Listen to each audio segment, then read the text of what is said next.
nutup aurat apa enggak nomor 26.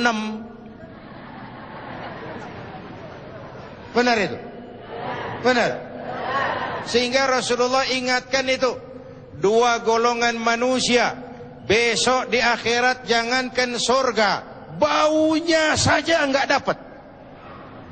Baunya enggak dapat, apalagi surganya. Dulu Aceh melahirkan Cut Nyadin, kemudian Aceh melahirkan Cut Keke, Cut Tari, Cut Meme.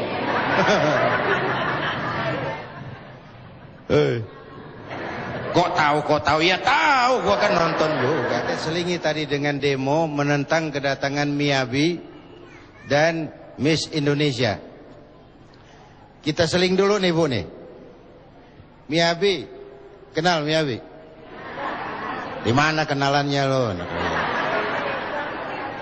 Coba bapak-bapaknya bagi. Bapak Amerika Kanada, ibu Jepang. Tuh asbabun nuzulnya. Pak Kiai tahu. Tanya usil lah ya. Diam aja dengerin. Profesinya artis, cuma spesialis membintangi film-film Parno.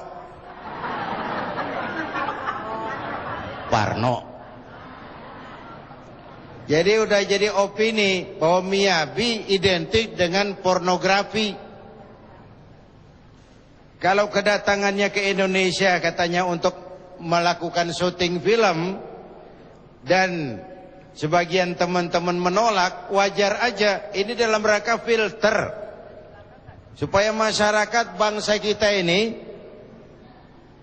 harus punya filter, sebab sering terjadi pergeseran nilai. Lalu putri Indonesia asal Aceh ini akan ditulis jadi Miss Universe, ratu pemilihan ratu dunia. Kalau sudah Miss Universe, ya sudah pasti bikini-bikinian kan. Sini aja udah buka jilbab. Opini Mekah sebagai kota serambi Mekah itu bisa ternoda.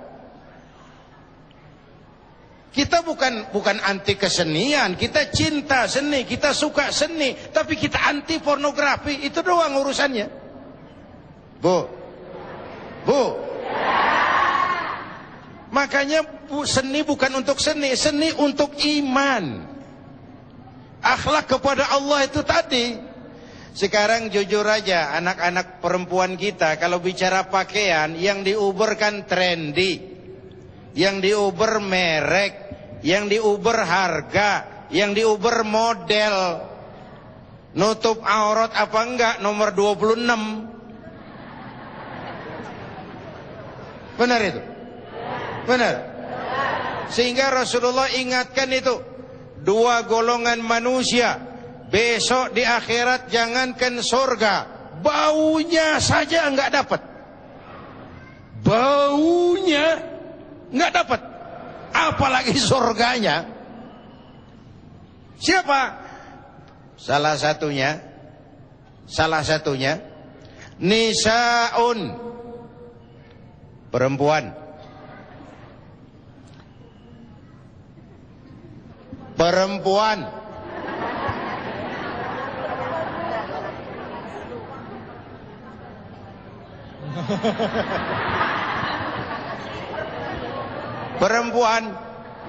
yang bagaimana?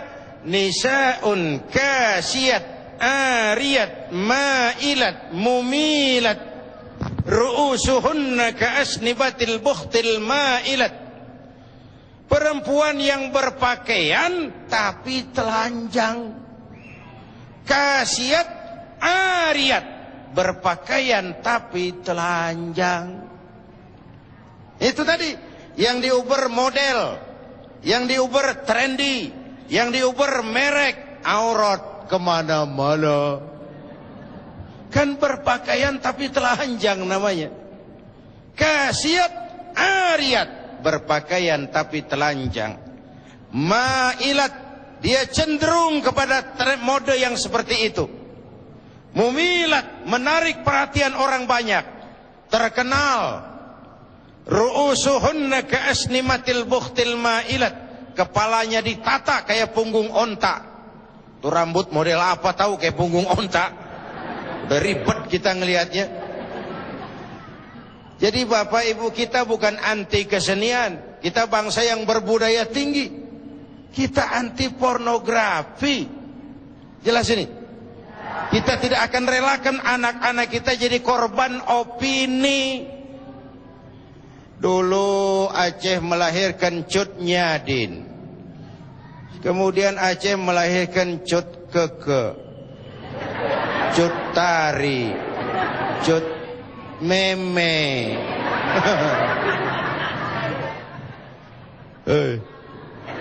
Kok tahu? Ya tahu, gua kan nonton juga.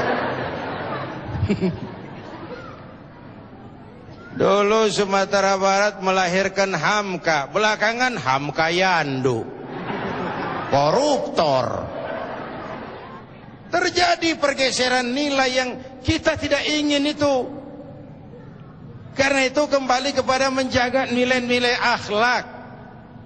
Kemajuan harus menghadapi dunia global. Kita tidak bisa menghindari dunia global, tapi kita bisa bikin filter. Sekali lagi, kita tidak mungkin menghindari dunia global, tapi kita harus punya filter terhadap dunia yang mengglobal ini.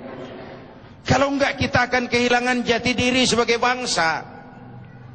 Kita akan kehilangan nilai-nilai budaya bangsa kita yang luhur dan terpuji. Kita akan telan semua yang datang mentah-mentah tanpa berpikir dan menyadari akibatnya. Ibu bapak hadirin yang saya hormati, oleh karenanya saya mau balikan kepada Rabi'ah Adawiyah tadi. Orang kalau akhlaknya kepada Allah bagus, insya Allah yang lain beres. Tapi kalau akhlak kepada Allah rusak, insya Allah yang lain rusak. Ini muaranya. Akhlak kepada Allah itu biangnya. Nah, sekarang ini kan sering saya bilang suasana bias sekarang ini. Rancu, akibat apa? Pembalikan, penjungkiran opini. Yang ngomong kayak saya begini, fanatik, kolot, kuno. Bapak Ibu hadirin yang saya hormati, terjadi penjungkiran nilai. Akibatnya apa? Kita kehilangan lagi-lagi, kita kehilangan filter. Yo, zaman kita sekarang Pak nih, kiai sama dukun tipis bedanya. Hei, teman saya pulang ceramah pakai baju gamis, turun dari mobil anak-anak pada kabur. Oh, ada pemburu hantu. Pemburu hantu. Bapak Ibu hadirin yang saya hormati, terjadi proses pergeseran nilai yang kalau kita tidak punya filter, kita akan mudah larut, kita akan mudah hanyut. Arus ini deras, jangan hanyut. Dan karenanya harus punya, supaya nggak hanyut, Bu, kalau lagi banjir supaya nggak hanyut harus apa? Harus punya pegangan. Harus punya pegangan. Nah, musim banjir nih orang masing-masing nyari pegangan. Orang kalau sedang hanyut, rumput juga dia pegang. Dia tahu rumput nggak kuat nahan badannya. Cuman emang lagi hanyut, sekenanya dipegang. Lihat zaman kita nih, yang megang dukun, yang megang orang pinter, yang pegang paranormal. Masing-masing lagi pada nyari pegangan. Pegangan kita iman. Pegangan kita Allah Subhanahu wa ta'ala. Itu kemerdekaan yang paling pribadi, kemerdekaan yang paling hakiki, kedamaian batin, ketenangan jiwa. Bapak Ibu hadirin dan pemirsa TV, kita akan lanjutkan.